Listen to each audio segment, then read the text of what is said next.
Good morning. నేను Jyotsna. Telangana rising global summit రెండో రోజు కొనసాగనుంది. తొలి రోజు సమ్మిట్ లో తెలంగాణ ప్రభుత్వం పలు సంస్థలతో కీలక ఒప్పందాలు చేసుకుంది. కాసేపట్లో సమ్మిట్ ప్యానెల్ డిస్కషన్స్ ప్రారంభం కానున్నాయి.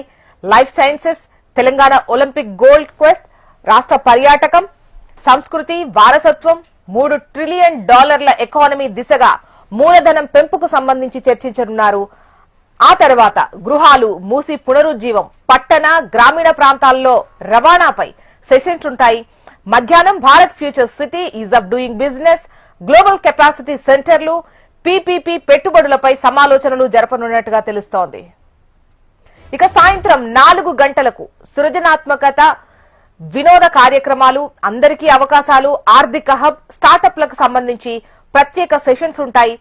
దావోస్ ప్రపంచ ఆర్థిక వేదిక సదస్సు తరహాలో సమ్మిట్ నిర్వహణకు ఏర్పాటు చేశారు. 2047 నాటికి తెలంగాణ ఎలా ఉంటుందో వివరించే దార్శనిక పత్రాన్ని తెలంగాణ రైజింగ్ వేదికగా సీఎం రేవంత్ రెడ్డి ఆవిష్కరిస్తారు. హుస్సేన్ సాగర్ లో వాటర్ ప్రొజెక్షన్, 3D ప్రదర్శనల ద్వారా తెలంగాణ భవిష్యత్తు, మహిళా సాధికారత, యువత, రైతు ప్రధాన కార్యక్రమాలు, $3 ట్రిలియన్ ఎకానమీ లక్ష్యం వంటి అంశాలు ప్రదర్శిస్తారు. ఇక సమ్మిట్ తర్వాత ప్రజల సందర్శనకు 3 రోజుల పాటు స్టాల్స్ అందుబాటులో ఉంటాయి. రాత్రి 7 గంటలకు drone show, fire works, theme ప్రదర్శనతో ముగింపు వేడుకలుంటాయి.